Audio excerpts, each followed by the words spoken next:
সাল্লাল্লাহু আলাইহি ওয়াসাল্লামের কলিজার টুকরা হযরত ফাতেমা রাদিয়াল্লাহু তাআলা আনহা যে রাতে ইন্তেকাল করেন, ইন্তেকালের পূর্বে ওসিয়ত করে যান, আমার ইন্তেকালের পর আমার লাশটাকে বেশি দেরি করবা না, ওই রাতের অন্ধকারের মধ্যেই কবরস্থানে নিয়ে দাফন করে দিবা। এই ফাতেমা রাদিয়াল্লাহু তাআলা আনহাকে নবীজি আরবি সাল্লাল্লাহু আলাইহি ওয়াসাল্লামের কলিজার টুকরা হযরত ফাতেমা শেরে খুদা হযরত আলী রাদিয়াল্লাহু তাআলা আনহার সহধর্মিণী স্ত্রী, জান্নাতি যুবকদের সরদার হযরত হাসান হুসাইন রাদিয়াল্লাহু তাআলা আনহার মা জননী, জান্নাতি মহিলাদের নেতৃত্ব দিবেন সেই ফাতেমা রাদিয়াল্লাহু তাআলা আনহা। এই ফাতেমা রাদিয়াল্লাহু তাআলা আনহাকে যখন কবরের মধ্যে রাখা হয়, পয়গম্বরের জলিলুল কদর সাহাবী ওই দাফনের মধ্যে ছিলেন হযরতে আবু যর রাদিয়াল্লাহু তাআলা আনহু। ওই আবু যর গিফারি রাদিয়াল্লাহু তাআলা আনহু যখন ফাতেমাকে কবরের মধ্যে রাখেন, তখন এই কবরকে লক্ষ্য করে বলেন, এই কবর, তুমি কি জানো আজকে কাকে তোমার কবরের মধ্যে রাখা হচ্ছে? এটা কোন দুনিয়ার সাধারণ কোন নারী না, দুনিয়ার কোন সাধারণ কোন মহিলা না, রহমাতুল আলামিনের কলিজার টুকরা হযরত ফাতেমা রাদিয়াল্লাহু তাআলা আনহা।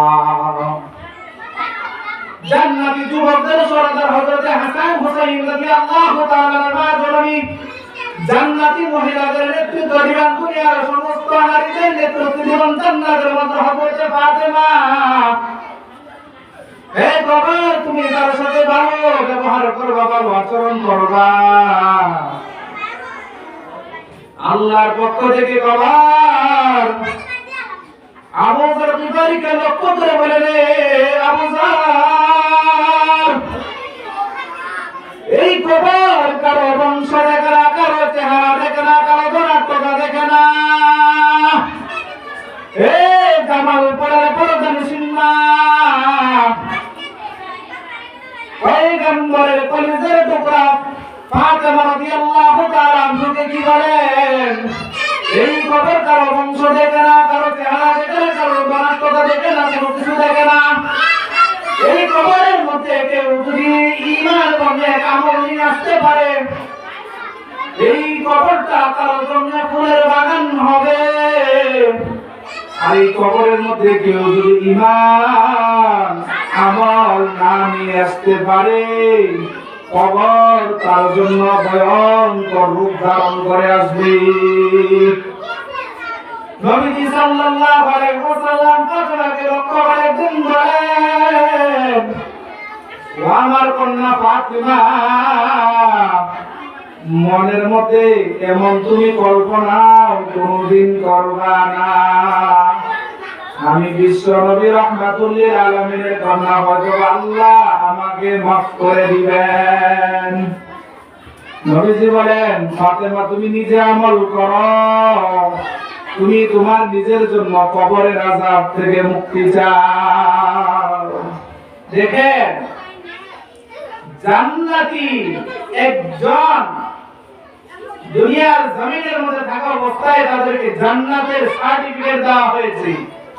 সাধারণ কোন মহিলা নয়, হযরত ফাতেমা রাদিয়াল্লাহু তাআলা আনহা রহমাতুল লিল আলামিনের আদরের কন্যা। এই কন্যার ব্যাপারে নবীজি সাল্লাল্লাহু আলাইহি ওয়াসাল্লাম বলেন, ফাতেমা, তুমি নিজে আমল করো, নিজে আমল করে কবর থেকে তুমি পানা চাও, কবর থেকে তুমি মুক্তি লাভ করো। আমি পয়গম্বরের দোহাই দিয়ে তুমি কবরের আযাব থেকে বাঁচতে পারবে না।